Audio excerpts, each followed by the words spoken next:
ഇപ്പോൾ നമ്മളോടൊപ്പം ചേരുന്നത് ഈ ജോയിയുടെ ബന്ധുക്കളാണ്. അദ്ദേഹത്തിൻ്റെ സഹോദരിയുടെ ഭർത്താവ്. ചേട്ടാ, ഇത് കുറേ മണിക്കൂറായി നമ്മൾ ഇത് നടത്തുന്നത്. എന്തെങ്കിലും ഒരു അപ്ഡേഷൻ ഇക്കാര്യത്തിൽ കിട്ടുന്നില്ല. അമ്മയുടെയൊക്കെ അവസ്ഥ എന്താ അവിടെ വീട്ടിൽ? അമ്മയുടെയൊക്കെ അവസ്ഥ വല്ലാത്ത അവസ്ഥയാണ്. ഇന്നലെ തൊട്ടേ അവർ കരഞ്ഞ് വല്ലാത്ത അവസ്ഥയിലാണ്.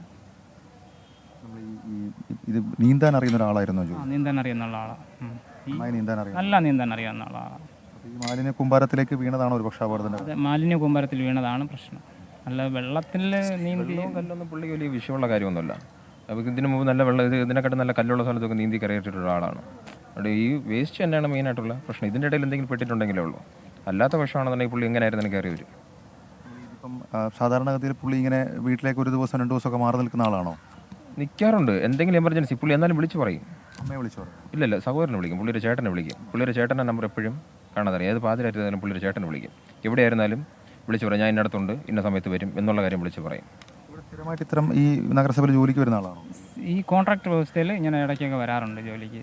റെയിൽവേ ആണോ വിളിച്ചിരുന്നത് പുള്ളി? റെയിൽവേ കോൺട്രാക്ട് കൊടുത്താണ്. അപ്പോൾ കോൺട്രാക്ടറാണ് പുള്ളിയെ വിളിച്ച് അങ്ങനെ ഒരു ദിവസം ജോലിക്കായിട്ട് വരുന്നത്. ഇപ്പോൾ ഒരു എന്തെങ്കിലും വേറെ മേസ്തിരി പണിയോ, പുള്ളി മേസ്തിരി പണിക്ക് പോകും, ഇതിൻ്റെ പണിക്ക് വരും. അല്ലാതെ വേറെ ഓടര പണി അങ്ങനെ എന്തെങ്കിലും പണി ഉണ്ടെങ്കിൽ പുള്ളി പോകും. പണിക്ക് വരുന്ന കാര്യം ബന്ധുക്കളോടൊക്കെ പറഞ്ഞിരുന്നു ഇവിടേക്ക് വരുന്ന കാര്യം? ഇല്ല, ഇവിടെ വരണതായിട്ട് ആരുടെ പറഞ്ഞിട്ടില്ല. ഇവിടെ വരുന്നതായിട്ട് പറഞ്ഞിട്ടില്ല. രാവിലെ ഒരാൾ വന്നു, ഒരു ബൈക്കിൽ വന്നു, ഒരാൾ പണിയുണ്ടെന്ന് പറഞ്ഞ് വിളിച്ചു. 4:30 ആകുമ്പോൾ വരുമെന്ന് പറഞ്ഞിട്ടാണ് പോയത്. കാരണം അതിന് മുമ്പത്തെ ദിവസം ഞാൻ ഇവിടെ തന്നെയാണ് പണിക്ക് വന്നത്. അപ്പോൾ അന്ന് 4:30 ആയപ്പോൾ വന്നിട്ടുണ്ട് വീട്ടിൽ.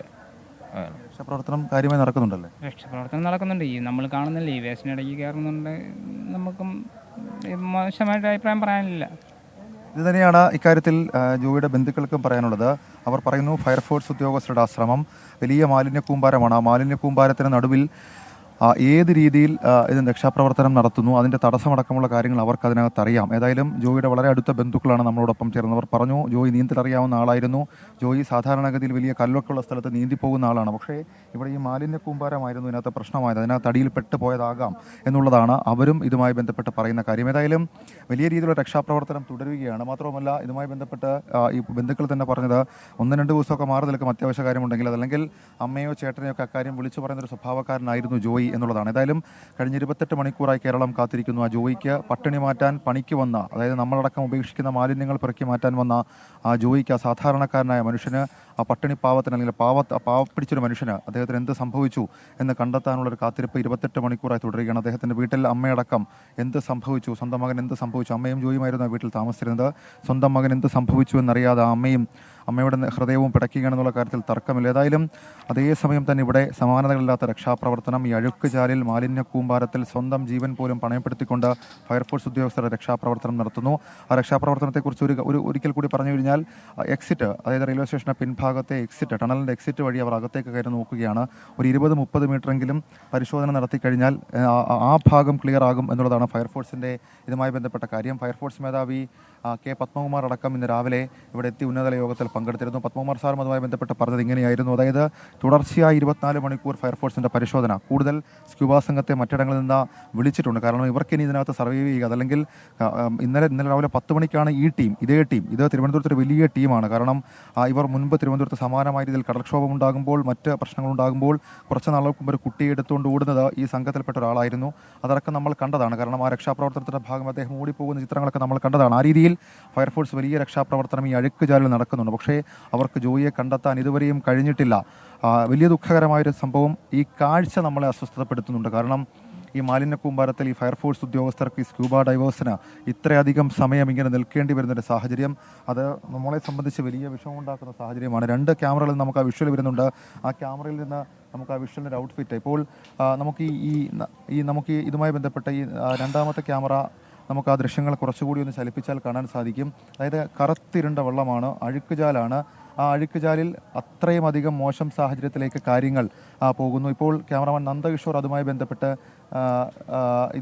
ചില ദൃശ്യങ്ങൾ നമുക്ക് കാണിച്ചു തരും. അതായത് അഴുക്കുചാലാണ്, ഈ വെള്ളത്തിലാണ് ഈ ഫയർഫോഴ്സ് ഉദ്യോഗസ്ഥർ കഴിഞ്ഞ 28 മണിക്കൂറായി നിൽക്കുന്നത്. ഏതായാലും അങ്ങോട്ടേക്ക് കയറിപ്പോയ 2 സ്ക്യൂബ ടീം അംഗങ്ങൾ അവർ ഇതുവരെയും മടങ്ങിയെത്തിയിട്ടില്ല. അവരെ ബന്ധിപ്പിച്ചുള്ള റോപ്പ് ഇവിടെ നിന്ന് മറ്റുദ്യോഗസ്ഥർ നിയന്ത്രിക്കുന്നുണ്ട്, അവരോടുമായി കമ്മ്യൂണിക്കേറ്റ് ചെയ്യുന്നുണ്ട്. അതിലൊരു പ്രധാനി അദ്ദേഹം വിവരം തേടുന്നുണ്ട്, ഏതെങ്കിലും തരത്തിലൊരു ഫൈൻഡിങ് അതിനകത്ത് നടത്തിയിട്ടുണ്ടോ എന്നുള്ള കാര്യം കമ്മ്യൂണിക്കേറ്റ് ചെയ്യുന്നുണ്ട്. ആ രീതിയിലുള്ള രക്ഷാപ്രവർത്തനം, കാര്യക്ഷമമായ രക്ഷാപ്രവർത്തനം തുടരുന്നു. നഗരസഭാ മേയർ ആര്യ രാജേന്ദ്രൻ ഇന്നലെ ഈ സംഭവം നടന്ന സമയം മുതൽ ഇന്ന് ഈ സമയം വരെ ഇവിടെ ഉണ്ട്. ഈ രീതിയിൽ രക്ഷാപ്രവർത്തനം ഏകോപിപ്പിക്കുന്നുണ്ട്. അത് നഗരസഭയുടെയാണോ അതല്ലെങ്കിൽ റെയിൽവേയുടെ ആണോ എന്നുള്ള കാര്യത്തിൽ തർക്കമടക്കമുള്ള കാര്യങ്ങൾ ആ സമയത്ത് നിലനിൽക്കുമ്പോൾ പോലും ആ സമയത്ത് ഒരു വളരെ സമയോചിതമായി നഗരസഭ അതിനകത്തൊരു ഇടപെടൽ നടത്തി എന്നുള്ളതും ഏറ്റവും വാസ്തവമായ കാര്യം, അല്ലെങ്കിൽ നമ്മൾ ചൂണ്ടിക്കാണിക്കേണ്ട ഏറ്റവും പ്രധാനപ്പെട്ട കാര്യം. ആ രീതിയിലുള്ള രക്ഷാപ്രവർത്തനങ്ങൾ പുരോഗമിക്കുകയാണ്. ഇപ്പോൾ നമുക്ക് ആ ദൃശ്യങ്ങളിൽ കാണാൻ സാധിക്കും. വടം ഉപയോഗിച്ചുകൊണ്ട് കൺട്രോൾ ചെയ്യുന്നു. അവർ മടങ്ങിയെത്തുമ്പോൾ അവർക്ക് പറയാനുള്ള വാർത്ത എന്ത് എന്നുള്ളതാണ് കൗതുകപൂർവ്വം നമ്മൾ നോക്കിക്കാണുന്നത്. ആ വാർത്ത എന്ത് തന്നെയാണെങ്കിലും അത് ദുഃഖമുണ്ടാക്കുന്ന വാർത്തയാണെന്നുള്ള കാര്യത്തിൽ തർക്കമില്ല.